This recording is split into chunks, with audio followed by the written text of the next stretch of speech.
नमस्कार, आप देख रहे हैं उत्तर प्रदेश का साप्ताहिक मौसम पूर्वानुमान का ये बुलेटिन। मैं हूं देवेंद्र त्रिपाठी। आज 26 फरवरी है, दिन है बुधवार का और आज का दिन है महाशिवरात्रि पर्व का भी। इस अवसर पर आप सभी को हृदय से मेरी तरफ से बहुत बहुत शुभकामनाएं।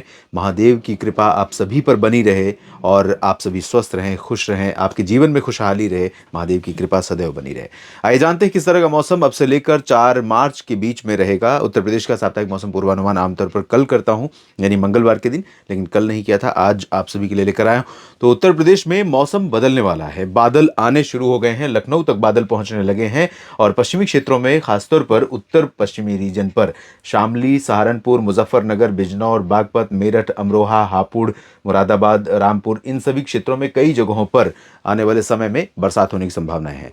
आज 26 फरवरी है, 26, 27, 28 फरवरी और 1 मार्च, ये 4 दिन ऐसे होंगे दोस्तों जब राज्य के तमाम जिलों में, खासतौर पर उत्तरी क्षेत्रों में, अलीगढ़ तक और हो सकता है कि आज रात में मथुरा, अलीगढ़, गौतम बुद्ध नगर, गाजियाबाद और हाथरस, आगरा, फिरोजाबाद, मैनपुरी, इटावा, फर्रुखाबाद और हरदोई तक बादल पहुंचे, औरैया, कानपुर, सीतापुर तक बादल पहुंचे और हो सकता है कुछ संभावनाएं भी यहां पर भी बरसात की बने। हालांकि पॉसिबिलिटी दक्षिणी क्षेत्रों में बहुत ज़्यादा नहीं है। कल ये बादल थोड़े से और आगे की तरफ बलरामपुर तक पहुंचेंगे, श्रावस्ती और गोंडा, बाराबंकी, अयोध्या तक पहुंचेंगे। आज भी रात में पहुंच सकते हैं, लेकिन यहां पर बारिश की उम्मीदें आज नहीं है। कल भी बहुत कम चांसेस हैं, लेकिन परसों 28 फरवरी को अनुमान यह है कि उत्तरी क्षेत्रों में गोरखपुर और बस्ती, यहां तक सुल्तानपुर, जौनपुर, प्रतापगढ़ और गाजीपुर, बलिया, मऊ, इसके ऊपर का जो रीजन है, इन भागों में कुछ जगहों पर वर्षा की संभावनाएं बन सकती हैं।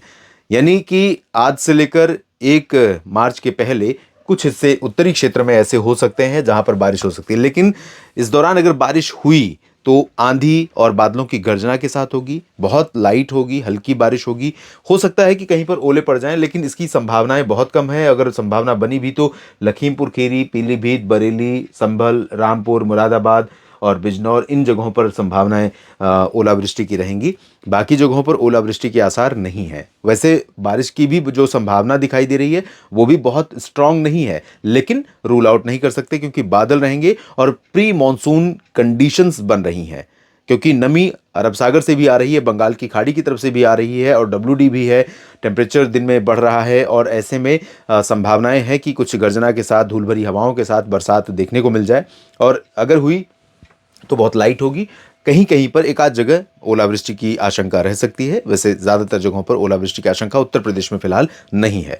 हवाओं का रुख बदलने लगा है और यहाँ पर पूर्वी क्षेत्रों में आज हवाएं श्रावस्ती और बहराइच से लेकर बाराबंकी, लखनऊ, अमेठी, प्रतापगढ़, प्रयागराज और भदोही, मिर्ज़ापुर, सोनभद्र, गाजीपुर, बलिया, देवरिया, कुशीनगर, संत कबीर नगर, महाराजगंज, इन सभी क्षेत्रों में अधिकांश हिस्से ऐसे हैं जहाँ पर उत्तर की हवाओं का असर अभी बना हुआ है। तो उत्तर की हवाओं के कारण आज सुबह और रात का मौसम ठंडा बना हुआ है, रात में भी ठंडा रहेगा और दिन में गर्मी बढ़ रही है क्योंकि यहाँ पर बादल नहीं है, धूप तेज है। तो प्रयागराज महाकुंभ मेला क्षेत्र में तमाम देश और दुनिया से पहुंचे श्रद्धालुओं के लिए काफ़ी गर्म मौसम इस समय दोपहर में होगा और कल से न्यूनतम तापमान भी ऊपर जाएगा, यानी रात का तापमान भी बढ़ेगा। तो रात की जो गलन थी, हवाएं बदल जाएंगी बिल्कुल। आज सुबह से कल की सुबह बिल्कुल अलग नजर आएगी आपको। आज अगर 11 डिग्री सेल्सियस तापमान था उदाहरण के तौर पर अयोध्या में या गोंडा और बलरामपुर या जौनपुर और सुल्तानपुर में 12 डिग्री सेल्सियस अगर न्यूनतम तापमान था, तो वो कल पहुंच जाएगा 16 डिग्री, 17 डिग्री।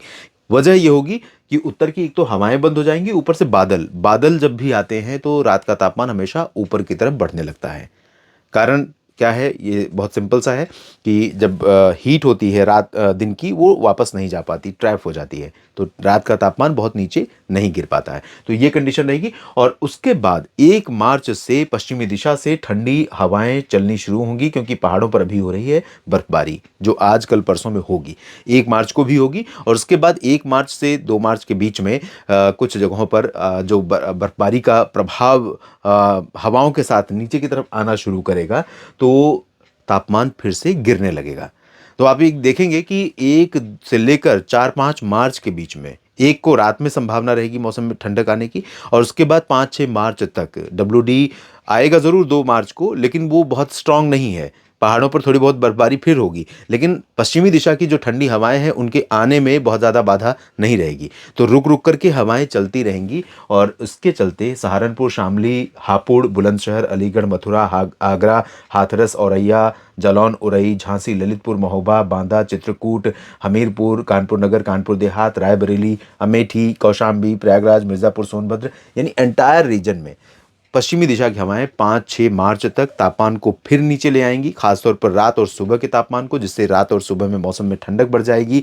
रात में आसमान साफ होने के कारण आप देखेंगे ओस की बूंदें अभी आज और कल बीते 2-3 दिनों या 1 हफ्ते से जो मौसम था उससे ज़्यादा ओस की बूंदें पड़ेंगी। तो हो सकता है कि ये फसलों के लिए फायदेमंद मौसम रहे। दिन में तेज धूप, रात में ओस की बूंदें और मौसम में ठंडक, तापमान कम, तो इससे जो नमी में कमी है अभी एटमॉस्फेयर में और साथ में पानी ज़मीन में, ज़मीन जो सूख रही है, मिट्टी सूख रही है, खेतों में नमी कम हो रही है, तो उसकी कुछ हद तक थोड़ी बहुत ये भरपाई इससे शायद हो जाए। मुझे आइडिया नहीं है कि ओस की बूंदों का कितना फ़ायदा होगा वर्तमान समय में जो फसल की स्टेज है, गेहूँ, चने, मटर, सरसों समेत रबी फसलों की स्थिति जो है, उसमें कितना फ़ायदा ये ओस की बूंदें करेंगी, लेकिन कम तापमान ज़रूर फ़ायदा करेगा। तो कुछ इस तरह का मौसम रहेगा, तैयार रहिए मौसम में अगर कुछ गड़बड़ी होती है तो उसे मुकाबला करने के लिए। हालांकि बहुत ज़्यादा विपरीत मौसम नहीं होगा, लेकिन जो भी परिवर्तन होगा उसके लिए मेंटली प्रिपेयर रहिए और लगातार मौसम का अपडेट पाते रहने के लिए मेरे साथ जुड़े रहिए न्यूज़ मीडिया मंच और मौसम तक यूट्यूब चैनल और मौसम तक फेसबुक पेज पर। और ये जानकारियाँ अगर आपको ठीक लगती हैं तो वीडियो को लाइक और शेयर करिए, सोशल मीडिया पर अपने हैंडल्स पर, अपने अकाउंट्स पर शेयर करिए और अपने व्हाट्सएप स्टेटस पर भी लगा सकते हैं ताकि और अधिक संख्या में लोग देख पाएँ मौसम का हाल। और जानकारियाँ ठीक लगें तो कमेंट बॉक्स में अपनी प्रतिक्रिया भी लिखिएगा। चैनल को सब्सक्राइब नहीं किया है तो ज़रूर कर लीजिए और मौसम तक पर इस मेरे प्रयास को सपोर्ट करने के लिए मेंबरशिप के माध्यम से आप सपोर्ट कर सकते हैं। उत्तर प्रदेश के साप्ताहिक मौसम पूर्वानुमान का ये वीडियो देखने के लिए आप सभी का बहुत बहुत धन्यवाद।